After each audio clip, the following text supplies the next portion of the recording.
is I think we want to do this presentation today in a sociological point of view. And by that, what I mean by that is that we want to compare two models. And one model is Cuba, which is a small, poor nation, and compare it to the U.S. and the interplay between the two.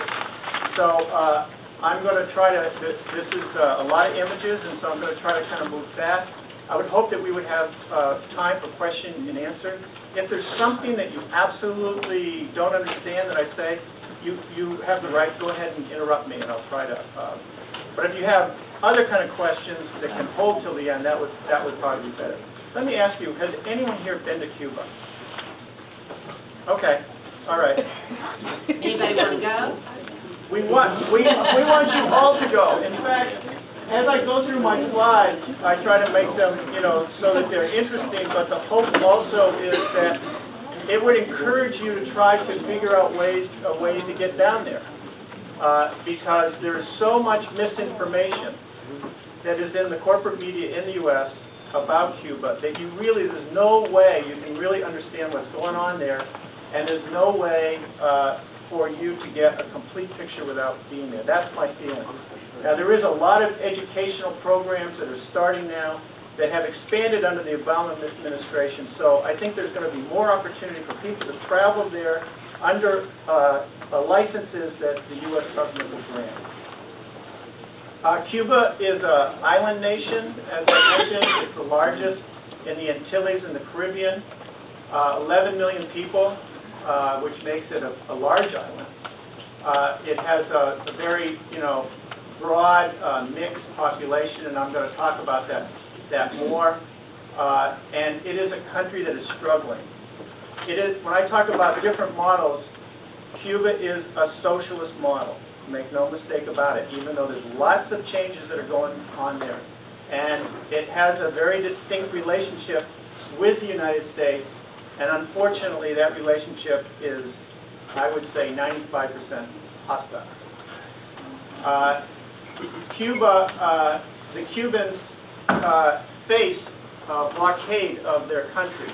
It's a unilateral blockade, and by that I mean there's only one country that institutes it, and that is the U.S. The blockade is something that can't be dismissed or not talked about and taken. It has to set the context for everything about U.S.-Cuba relations and the development of Cuba. Cuba and the U.S. do not have diplomatic relations. This here is what's called the U.S. intersection, and the U.S. intersection is a building that primarily deals with immigration issues, and that's about it. I mean, there's not even postal service between the countries right now. That's how deteriorated the relationship has gone. So Cuba is kind of like trying to, as a developing country, is trying to get itself out of a third world situation, and has a very good model to be working with. However, if you don't have the economy, if you don't have the resources, then it's very difficult. Prior to 1959, it was a U.S. colony, and after the revolution in '59, and I'm going to talk about later, if you go to Cuba, you can still see all these old American cars there. And when I say old, there's like something like 65,000, and they're if you go, it's like, wow, it's so cool because they've been able to keep them going for, over 50 years. Can you imagine having a car that long?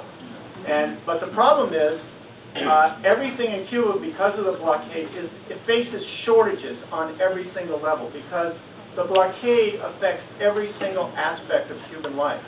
It is so strict that even things like medicines, things like any type of developmental material, none of that can come in through the U.S. They can't. It's for a U.S. corporation to sell something to Cuba, it has to go through all these hoops, and if they do it without approval, then what will happen is they can be fined. In fact, there's a company in Texas just this week is being fined for sending some kind of machinery down there. It's even so bad that, whoops, let me go back. This is kind of showing a shortage. This isn't a government store.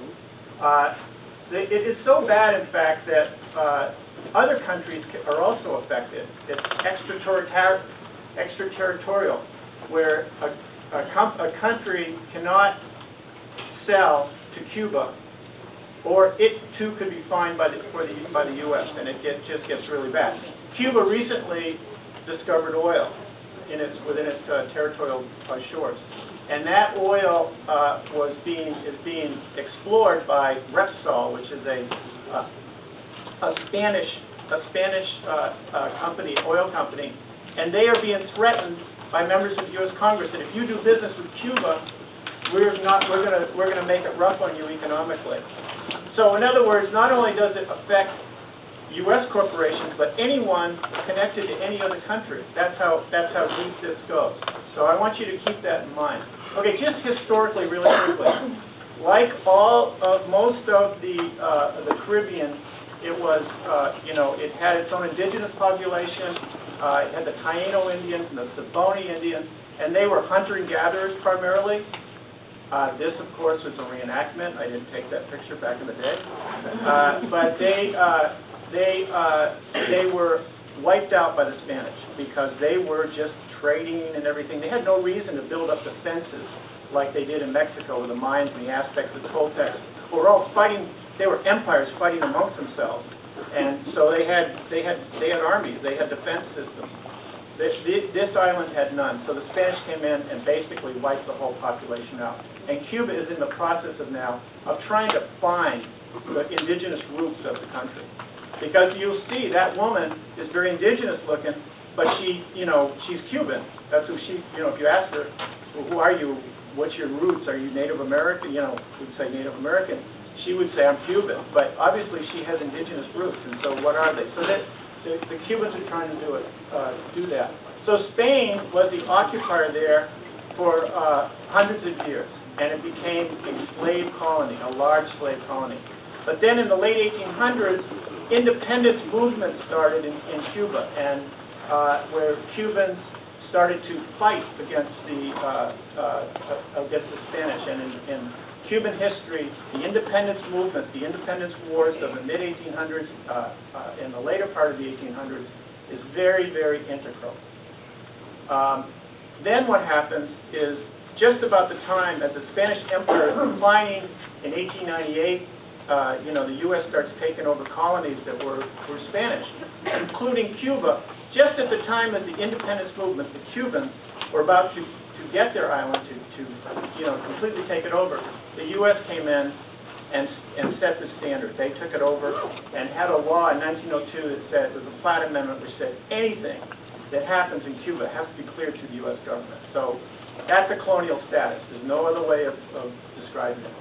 And it was a very, very poor situation, standard of living wise, and Cuba became sort of like the Las Vegas, where there were casinos, prostitution was rampant.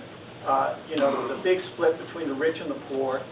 And in the 50s, there was a movement started, which was a movement called the July 26th movement. It started in this area, which is in the Sierra Maestras, which is in the eastern part of the country. And in 1953, July 26, 1953, there was an attack on an Army garrison by this movement. And they did it under the cover of the carnival. This is the longest running carnival in the Western Hemisphere in Santiago de Cuba. And it's still going. It went through it all. But what it did, this carnival where everyone was partying for a whole week, it sort of let the guard down of the government that was the Batista government. And it made it so that the July 26th movement, well, you'll see a lot of flags there that say 26 on it. They actually attacked this. This was a Moncada barracks, and they left the bullet holes in it, where the rebels were completely defeated, but they went and they regrouped and they came back later, and the revolution happened in 1959. This particular building, the Army barracks, was turned into a school. Okay, so this is even graffiti from back in that time, down with the assassin Batista. And he fled in 1959. And then, of course, Fidel Castro, who was the leader, they take over. The July 26th movement takes over, and then it has tremendous support because of the poverty of people in the area. They just completely identified with this new regime, which was getting rid of the old, right? And the big cutting edge on it is that right away the new government tried to establish relations with the U.S. on a more mutual basis, not on a colonial basis. And because of that, what happened is that the U.S. refused, and so the new government kicked out all the U.S. corporations, nationalized all the property, and to this day, the U.S. government has never forgiven them for that. Not only just that they nationalized all that, but that would start to give an example of what might happen in other Latin American countries. This is, homeland or death, which was a major slogan. And then over the next period of time, up till today, there has been attempts to sort of undermine the Cuban government. In fact, there's been 11 U.S. presidents since then, and the official policy of the U.S. government is regime change, is to not have a relationship with the Cuban government, but to somehow undermine it, overthrow it. Now, it has changed between different administrations. However, it hasn't really been fundamentally different. It was the best during the Carter administration, where they actually did have diplomatic relations, but that was a brief moment. Now, one of the things that the new Cuban government did right away was they had to launch a literacy campaign, because even though they had this new idea for a new society, the countryside, it was like something like 50% literacy. And they had all the peasantry and everyone that they wanted to bring these new ideas to, but if they couldn't read and write, that was a problem. And so they launched what was called the Literacy Campaign in 1961, where they took high school students, any college students, and they launched this campaign where they went into the countryside. And in the countryside, they just started, on an emergency national basis, educating people. And in a year's time, at the time there was only 6 million people there, in a year's time, they educated 900,000 people to read and write. I mean, it shows you it can be done if you have the will as a government. If you have a will, you can educate people. And it's very famous, and there's a new movie out on it. It's called Maestra. If anyone gets a chance to see it, it's a great documentary. Anyway, this, now, since the revolution, there's been 900,000 college graduates. So Cuba has the highest literacy rate and in math and science of all Latin American countries. And that's not me making up statistics. That comes from the UN. There's a tremendous emphasis on education. Education is free from the very beginning to the very end. The children are fed in the classrooms. It's like I say, it's a tremendous emphasis on that. The other thing about the Cubans is they never give up on anyone. If you have a disability there, they will figure out a way to incorporate you. And this is a school for people with mental issues, mental challenges. This is an art school that is an after-school art school. Cuba is very keen on the arts. And just going back to the blockade to show how mean-spirited it could be, this particular school one of the students applied to a UN painting contest that was on the environment, and they have it every year. And this particular year, it was in Algiers, and it's broken down in regions around the world. There's 14 different regions, and there's a winner from each region.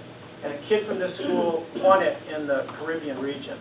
And so, of course, he was very excited. He got to go to Algeria and was there with all the other students. And Nikon camera was a sponsor of it. And Nikon said, "Well, we're going to give a camera to each one of these winners."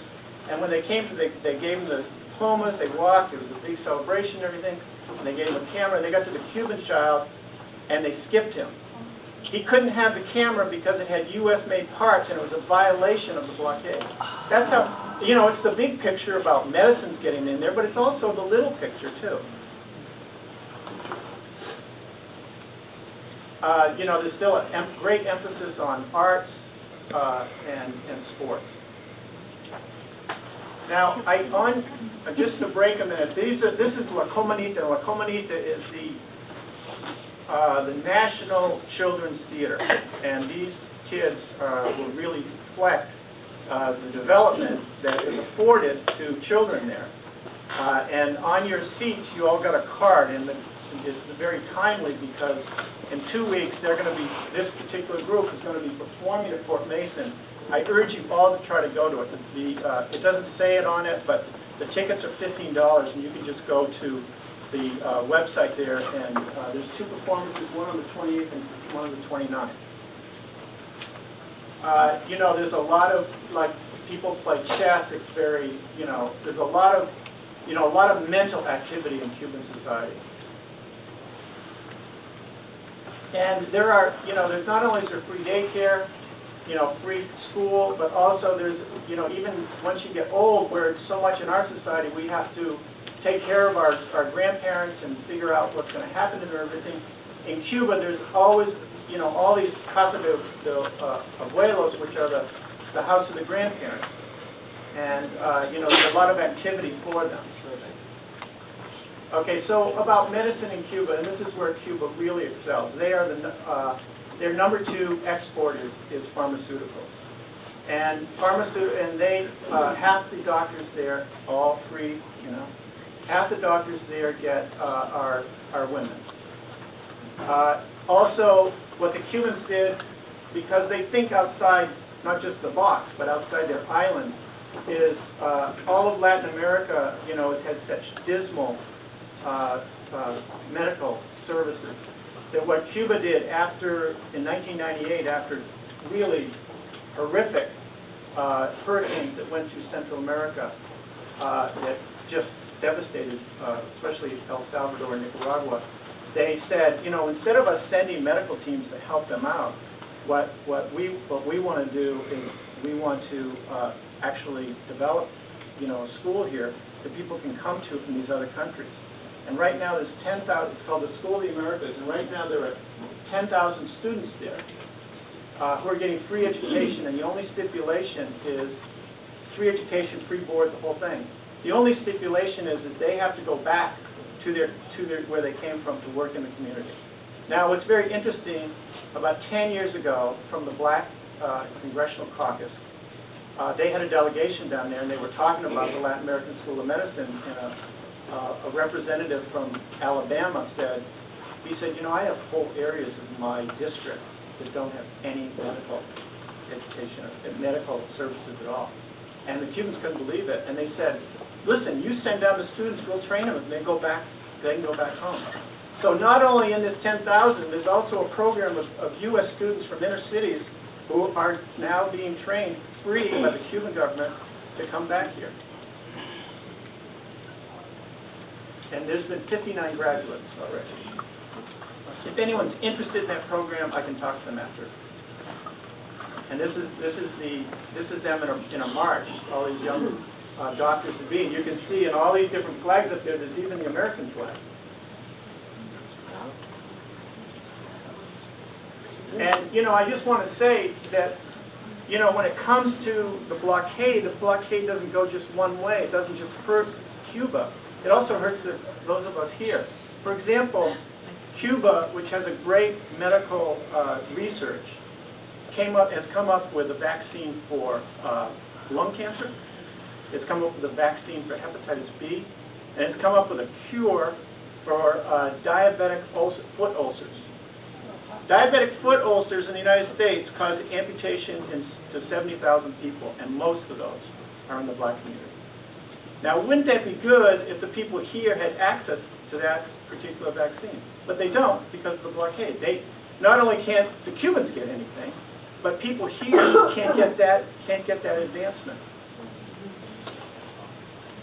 This is a project that Cuba has done with the Venezuelan government, and it's called Operation Milagro. Operation Milagro in Latin America and in the Caribbean, there's a lot of eye disease, parasites getting out. So there's a lot of glaucoma and a lot of cataracts. And this particular project would fly people in from all over Latin America. The Venezuelan government has oil. They're able to bring people in, fly people into Cuba.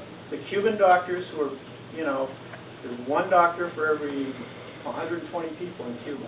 There's lots of doctors, and the Cuban doctors, what they do is that they do the operations. And then the operations, and then people are flown back.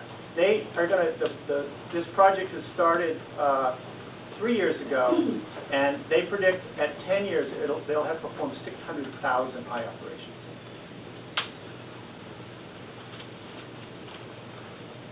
Now, the thing about Cuba, you hear a lot about Cubans as being like, they can't speak freely. They have their, I'll tell you, I've never seen a Cuban that didn't have an opinion about everything. And I'll tell you, they talk bad about their government. They say, we have scarcities, we can't get this, how can we do anything, blah, blah, blah. But that doesn't mean that they want to overthrow the government. Just like we complain about our government, I don't see us at the point where we're trying to, overthrow it, right? And now they're trying, if you read the corporate media in the U.S., they make it sound like there's these big movements against the government and everything. This is not true. This is just not true. The Cuban government is, in fact, very popular. The organization of the community is such that in each area there is what's called the CDRs. It's called the Committees for the Defense of the Revolution. And they're set up in 8-block areas in every single town, every municipality. And what they do is that they act actually kind of as the, let's say you had a fight with your neighbor. What happens here? The cops get called in, and then it just gets all bad. There, it all gets worked out in the community. They work it all out. Now, the other thing that you hear, and this is a CDR meeting that I had the good fortune to photograph. The other thing that happens in the CDRs is that's where you talk about grassroots democracy. Cuba's a dictatorship, right? Well, guess what? They have elections. In fact, they have very fair elections. What happens is in the National Assembly, which is the ruling body in Cuba, the National Assembly is made up half from the different communities. In other words, you want to run for office, you would go and you would be in your community, and they would nominate you out of the community. And then you would go and then you would get on the ballot against anyone else that was nominated. And then that's only half the representative. The other half comes from what's called a mass organization. Because you don't want to stack it, like, say, with just all men or something like that.